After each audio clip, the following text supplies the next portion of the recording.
Welcome to another edition of 100% LCFC TV. I'm here again with Simon Mack, and we're here to discuss lots of things, all things Leicester City in international break week. So it's quite nice to catch up on some of the things that have happened. Time for a breather and a little look back over what's been going on over the last few weeks. Have you woken up from the England game? Just about. Did you see Mr. Hodgson get a little bit upset with the press after that? No. What did he do? I was asleep probably. He was getting a little bit upset about the fact that they were suggesting that we didn't have enough shots on goal. We had 2 shots on target, I think. Yeah.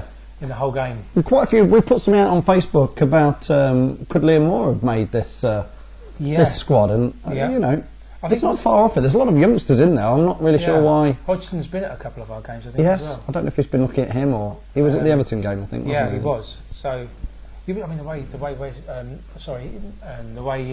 Liam Moore's playing, he wouldn't take many more performances, would it?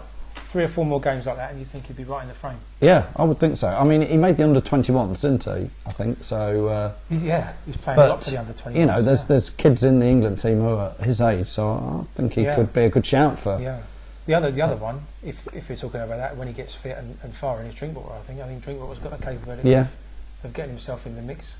It could be. Well, and talking of Drinkwater, brings us nicely, very well done, into transfer deadline day, which was really quite interesting, as ever on Sky News watching it. Yeah. I was tweeting with some of the Leicester fans and quite a lot of the Man U fans about it's very nice to have Man U as our feeder club now.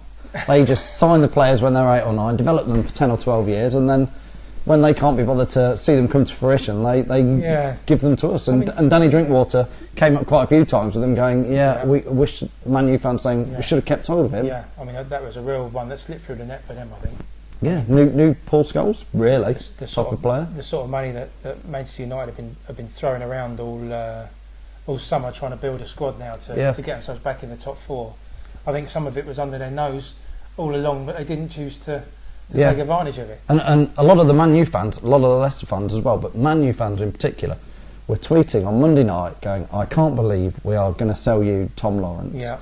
They're saying, what the hell are we doing? We've just developed, I think he's been at the club since he was 8 at Man U. Yeah. He's now 20-ish. 20, yes. And they say he's only played some fleeting appearances for them, but they said he looked a real prospect. Yeah. They were saying, I hope if he's going to Leicester, we're just loaning him you. Yeah. But they've not. They said, I can't believe we've kept Cleverley, although he's gone now, I think. He's gone on loan, to Villa. Yeah, to Villa. So I was tweeting about saying, thanks for him, thanks for Richie Delat, thanks for Matty James. Yeah. I think Danny Simpson, ex-Man U as well. I mean, there's so many players. For Leicester. 7, I think we've got there. When I looked at, when I had a quick look at the stats earlier on today, I think I'm right in saying that there's 10 that have either directly come from Man United or indirectly under Pearson to Leicester, and he really does seem to have. He's got a good connection there somehow for pulling them in. Yeah, he really is tuned into what's going on at Carrington and picking off. I mean, just talking about it now, we signed the two Man United players on deadline day, Tom Lawrence and Nick Powell on a year's loan. And Nick Powell was talked about last year as well for Leicester. Yeah. He was again. We were talking that it was rumoured, I think in January, that he would come and he didn't come. He's come on a loan. So he played 30 odd times last season for Wigan. Yeah. So he's had regular football, and he's just another quality player to throw into the centre midfield mix. Young and hungry, all young and hungry. That's what I like with those players. And I mean, and with Simpson as well coming in. You just mentioned him coming in from Queen's Park Rangers. I think he was at Man U. I think early on in his career. And obviously Newcastle for a period of time. But that adds a real on par level challenge for Delat at right back. Yeah, you know, it's like you've got to keep your place now. There's real competition, genuine competition there now, which I think is what Pearson's aiming for in every position. That there's someone. Yeah, you've got an A and a B, and they're both going for it. And the B's good enough to take the A's place on form, and it's a very much on form selection thing. So, I think we've got some really good.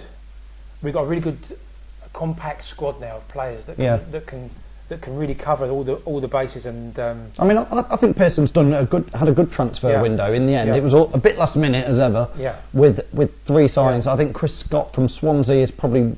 They're talking about he's gone into the development squad rather than the others, but the 2 Man U lads have definitely gone in.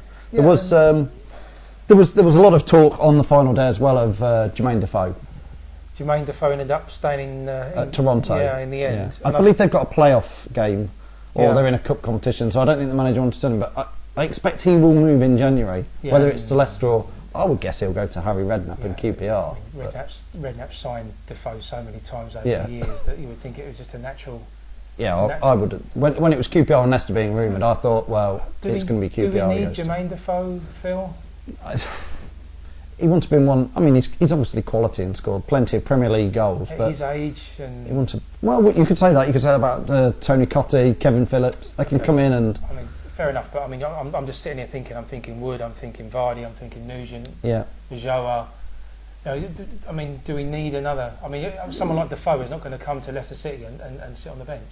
No, probably not. He's going to want to play.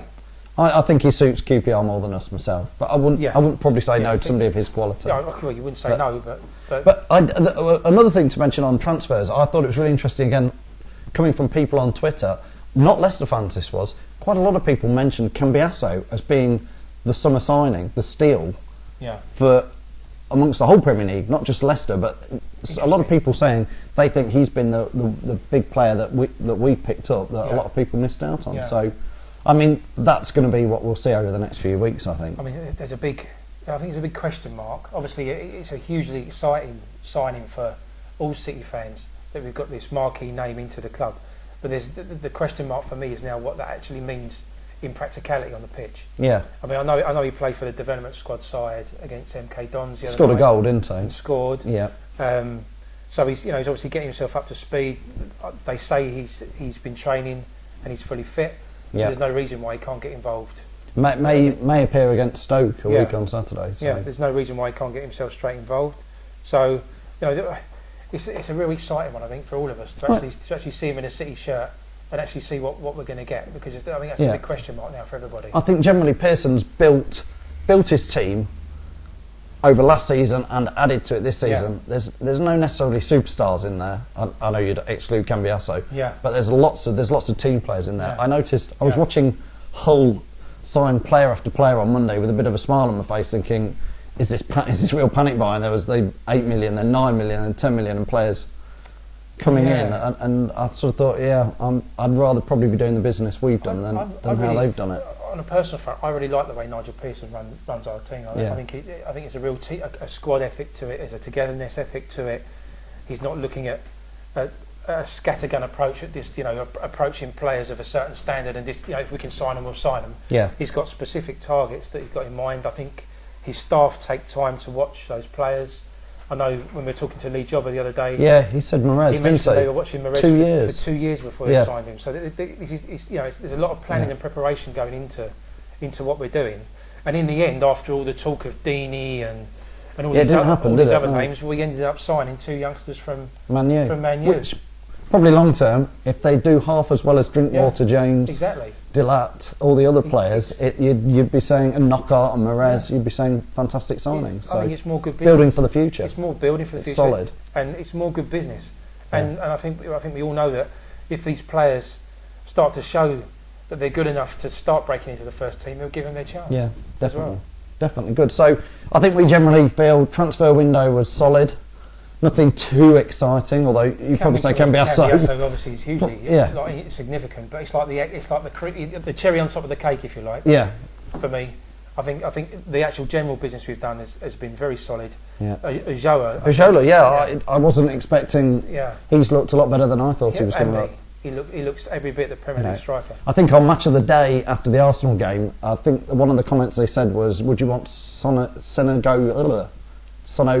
Yeah, from Arsenal. The guy was rubbish up front for them, basically. Or Ujola, and they were like, "Let's have Ujola," Yeah. But he did, and I thought they were a bit critical at times of Ujola. They said he, a more raw product, but in that second half he took. Who cares? Scored the first goal beautifully, and At the end of the day, who scored? I know which one I'd prefer. 3 games, 2 goals. Definitely. So far.